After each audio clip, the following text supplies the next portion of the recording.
Siskel and Ebert review. Diet guru Anthony Hopkins showing Bridget Fonda and Matthew Broderick the road to Wellville. Psychiatrist Richard Dreyfuss must solve a double murder in Silent Fall. And Kurt Russell and James Spader discover alien life in Stargate.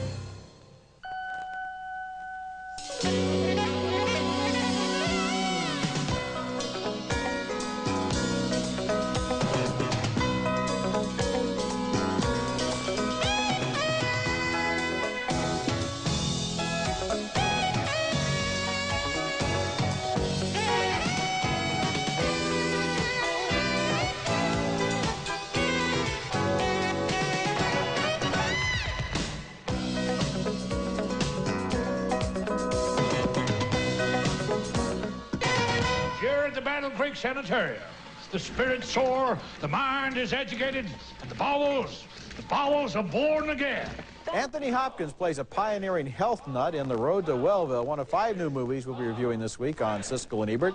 Also on this show, Kurt Russell in the science fiction thriller Stargate, and Richard Dreyfuss as a psychiatrist involved in a murder case. Also, we'll pay tribute to the late Burt Lancaster. I'm Roger Ebert of the Chicago Sun-Times. And I'm Gene Siskel of the Chicago Tribune. Our first film is The Road to Wellville, and despite fine actors, beautiful costumes, sumptuous production designs, and an offbeat premise, this picture is pretty much of a pointless mess. Set in 1907, The Road to Wellville takes place at a Battle Creek, Michigan health spa run by cornflakes inventor Dr. John Harvey Kellogg. Anthony Hopkins, with Bugs Bunny teeth, here lecturing Matthew Broderick on the evils of casual sex, even with one's own wife. Candidly, Mr. Lightbody, that lump of flesh that dangles between your legs is a dangerous weapon. We'll have to be harnessed, locked away, or retired, for both your sakes. But we don't, well, not lately, not for a long time, not since the... It is my scientific conclusion that sex is unnecessary and dangerous. But is that a bit drastic? You cannot afford the loss of life-giving fluids. The shock to the system can be fatal. Please, blow into this. He's a health nut, and most everyone in this movie is a nut of sorts, including Kellogg's angry adopted son, George, played by Dana Carvey, who is always extorting his dad with his antisocial behavior. George, why are you here? I came from my allowance. Oh. And I'd like to look at the new ladies. And that's Bridget Fonda as Matthew Broderick's wife. Much of the would-be comedy here involves the release of bodily fluids. Here's Broderick in the hands of a lovely nurse played by Tracy Lynn. This is a colonic wash. It is hot paraffin, soap, and tepid water. Now, bend over a little bit, please. There. Also hanging around the area are a couple of scam artists played by John Cusack and Michael Lerner. It's true. I almost had a factory. But unfortunately, the thief I was dealing with wanted rather too much for the lease, and I lacked the necessary spondulix. Spondulix? Capital, Charles. Money, as in running short of. The Road to Wellville does look good. A lot of loving care went into every facet of the filmmaking here, except one, the script. Obviously, writer-director Alan Parker is making some kind of commentary on today's health craze, but I'm not sure what comment. I don't think there's much of a point to this piece, which is why they regularly interrupt the farce with some naked bodies just to keep us awake. Barely. Thumbs down for me on The Road to Wellville. Well, there's a lot in what you say, Gene, and yet my thumb is up, and I'll tell you why. No, first of all, I'm one of these people. I'm interested in all of this stuff. I'm the kind of guy that gets hypnotized going up and down the aisles of the health food store, looking at all of these products, reading all of these books. I would have rather been in a health food store than in this picture. And oddly enough, I think that actually this movie will appeal more to the targets of its satire than to people like yourself. I thought there were a lot of big laughs in it, and although I agree with you that I don't have any idea what the point is, I think it does show a fascinating microcosm of American history when this town of Battle Creek, for a period of 10 or 20 years, was like a health boom town, and I enjoyed that. But Roger, if it stayed within the health boom town in this sense, instead of bringing in these side characters, the people that are doing the defrauding. They're all drawn to town. They're all part of the same thing. No, it's just like at one point there were something like 200 different cornforflakes manufacturers. The brother, no, my point is that the son is thrown in for comic relief. The nudity's thrown in for comic relief to but there's nothing wrong with comic relief, and actually there's more to the nudity than you admit, because it's not just nudity. It has to do with the whole cult of the body and the fact that while at the same time they're talking against sex, the place just reeks with sex. The early shots of the guy fantasizing are thrown in just to spice up the story. Okay, disagreement, I'd say. Bet. Next movie, and our next movie we may not disagree on. I don't know. We'll see. It's called Silent Fall. It's still another film about a man smart enough to be a child psychiatrist, but too dumb to stay out of an absurd and unbelievable plot like this. The movie stars Richard Dreyfuss as a man who says he's retired from the field, but then a teenager named Sylvie, played here by Liv Tyler, turns to him for help. Both of her parents have been murdered, and the key to the crime may be locked up inside the memory of her little brother, who is autistic and witnessed the crime. Little Timmy can't talk in his own voice, but curiously enough, he's a perfect mimic of other people's voices, a regular little Frank Gorshin, and that makes him into a human tape recorder with perfect recall of the murder scene. Oh, God, let me die now. Sweet God, let me die. Sylvie. My mother. My dad was dead. She wanted to die. Let go, let go. That's me. I guess that's when I came in. As the investigation continues, the young woman tries to seduce the psychiatrist, who keeps his distance but is not totally immune to her charms.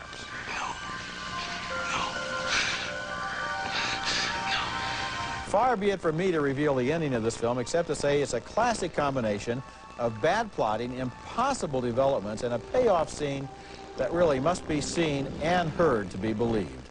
Silent Fall was directed by Bruce Beresford, who made Driving Miss Daisy. He and Richard Dreyfuss are usually a guarantee of some kind of quality in a movie, but something really went wrong this time. Oh, it surely did. There's stuff in this picture that is really goofy. First of all, it is surprising. That's the exactly correct word, goofy. It is surprisingly bloody. That's one thing. It starts out this way. Then it goes into sort of farcical comedy with the little boy in one scene. Where he goes to a restaurant and imitates the hostess of the restaurant, and he misses up all the seating at the restaurant. What's that doing in this picture? This kid is either autistic or a Vegas impressionist. Exactly. I don't know which one. John Lithgow is really trashing his career by playing another nut. I mean, and a really stupid psychiatrist, of course, the profession that probably gets trashed more than the big payoff? The big I mean, it's just stupid. And then to mix What in, about that ice flow? How'd you like the ice flow? Oh, come on. How about to mix in child abuse, a legitimate subject, with this trash? Yeah, it's just a bad pretty film. much of a complete mess. Coming up, Kurt Russell and James Spader lead an expedition into space to find out who really built the pyramids of Egypt. Stargate is next.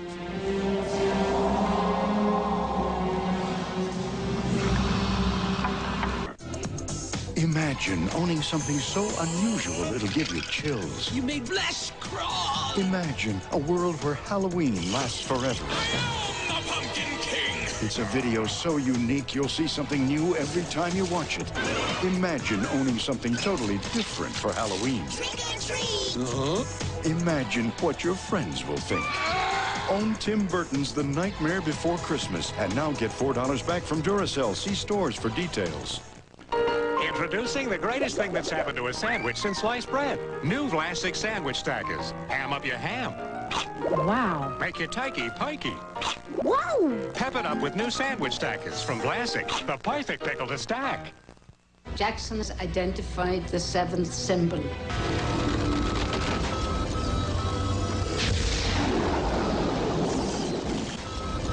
That's Egyptologist James Spader on the trail of a key to interplanetary travel in Stargate. A big, wobbly, wooden, old-fashioned science fiction piece, sort of lumbering, oafish, bloated adventure story we got 15 years ago in the backwash of the success of Star Wars. The story this time, there's been a discovery of an ancient stone carving that allows travel through space. In short order, Spader and a government security advisor, played by Kurt Russell, are preparing to explore a distant planet with a strange connection to ancient Egypt.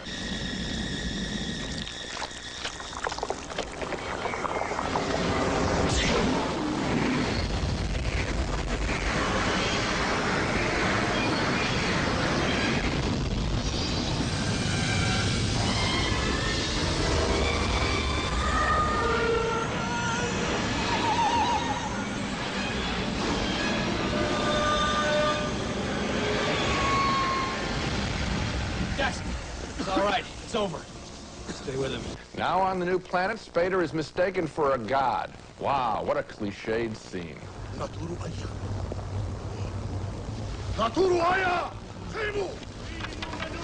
But the biggest disappointment and the biggest hoot in Stargate occurs when the leader of the planet, an alien masquerading as the sun god Ra, changes into human form, and guess who it is? You're not going to believe this. Jay Davidson from The Crying Game.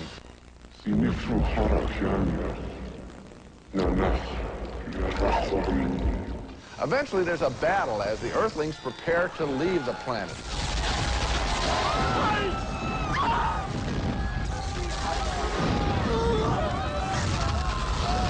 Stargate reportedly was a very expensive film to make. I can't see it on the screen. What a waste.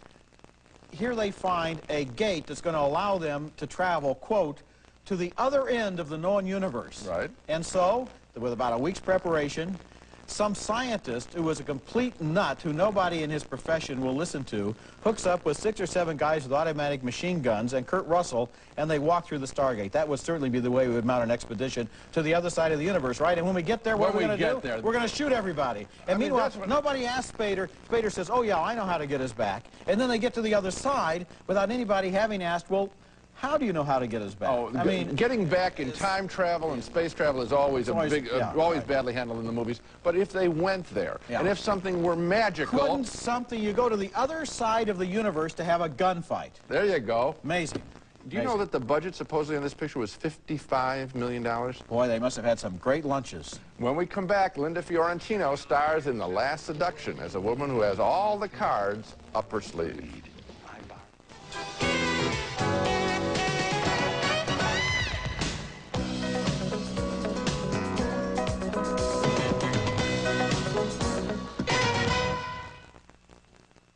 This is just to take care of us during my residency until the doctor bugs start rolling again, right? They're soft. I thought they'd be stiff. These are laundered, untraceable.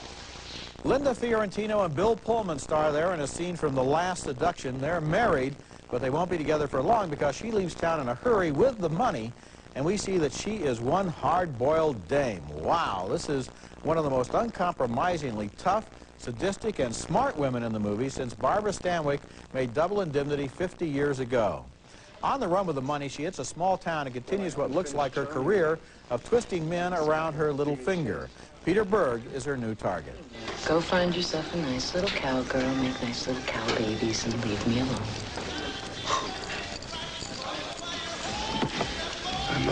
I'm hung like a horse. Think about it.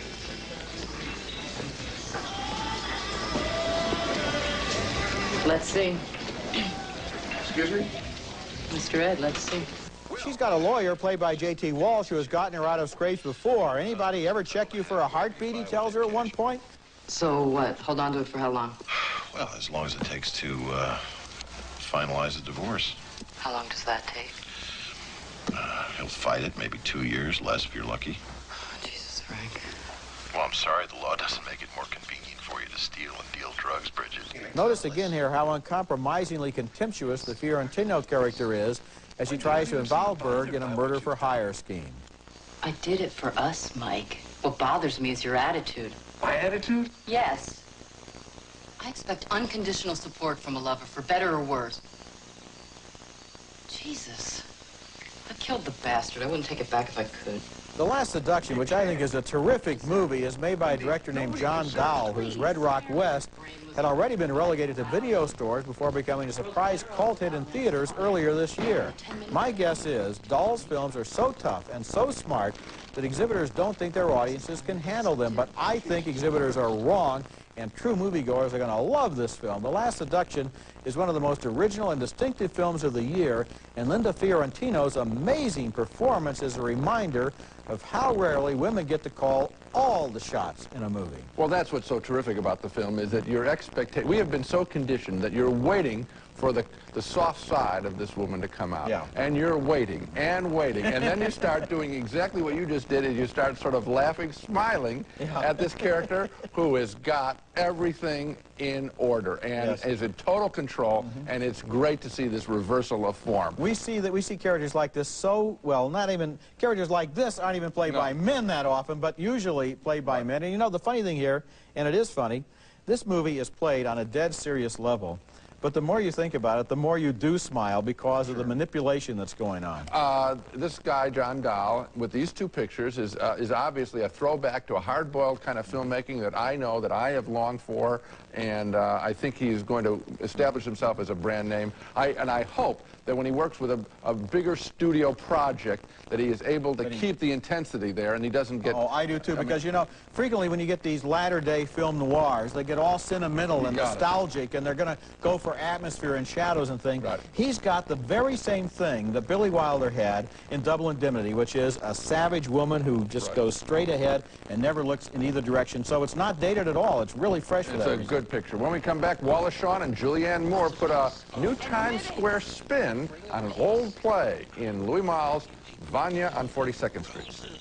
Our next film is Vanya on 42nd Street, and it's something special, a contemporary treatment of a classic play, Chekhov's Uncle Vanya, and already I can hear people saying, thanks, but no thanks. I read that in school. I don't want any more homework. I just want to relax in a film. But what you're going to miss is a brilliant staging of a great play about opportunities and lives lost. Director Louis Malle has filmed a group of 5 New York actors who actually gathered informally over 4 years to perform this play in workshop. Wallace Shawn from Louis Malle's My Dinner with Andre plays Vanya, bitter about the roads not taken in his life, as he confesses to his mother, played by Lynn Cohn. I spend my nights in a vicious fury at the life I've let slip away from me. I could have enjoyed everything in life. I could have enjoyed everything. I enjoyed nothing. Also full of remorse, Vanya's brother-in-law, professor played by George Gaines, who tries to find his youth in his pretty second wife, Julianne Moore. Foolish of me to still keep on living. Please. Be patient. I'm ready to collapse. Soon I'll set you all free. What must I do? Yes. Please. Because of me, silent. you're all ready to collapse. All of you. Everyone bored. Oh. Wasting their youth. I'm the only one content. I see it. You're destroying me. Of course, I'm destroying everyone. Another tormented individual visiting this family estate is an alcoholic doctor played by Larry Pine. The Chekhov script has been made even more bracing in this adaptation by David Mamet. To belabor the obvious, you call me here for an interrogation, and I walk into your trap, didn't I? What do you feel as a man? Could we know your true feelings? All right, I'll tell you, and without the charade. I confess it. I'm yours. These are really fine actors, and with the contemporary setting and clothing, Uncle Vanya seems as fresh as any work of the theater today. Director Malle and his cinematographer Declan Quinn have an uncanny knack for making close-ups feel utterly natural. This film has been beautifully lit, and because the film opens with these actors gathering in Times Square, I think this film is also a quiet tribute to all of the acting talent that is alive and working in Manhattan. Sort of people that we might pass on the streets, a force of people dedicated to the theater and the self-examined life. They should be very proud of their profession, and this Vanya on 42nd Street. Oh, I like it too, Gene, and I think it's important to point out that it is a movie and not just a film of a play. Yes. Because what they do is very interesting. As you start out and they're walking along the street, you're thinking, well, it's like My Dinner with Andre. He's walking along the street, then he goes into that restaurant. Here they go into the theater. And then somehow, you know, first it's kind of like they're all meeting and they have coffee cups and they're, you know, ready to rehearse.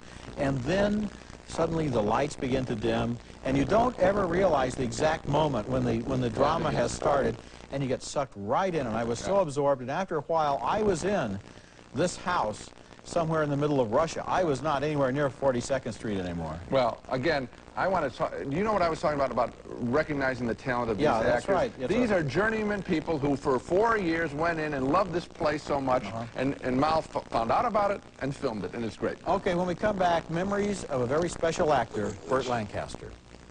The Century Plaza, offering the finest in luxury, service, and Southern California style, adjacent to Beverly Hills on LA's fashionable west side. The Century Plaza Hotel and Tower.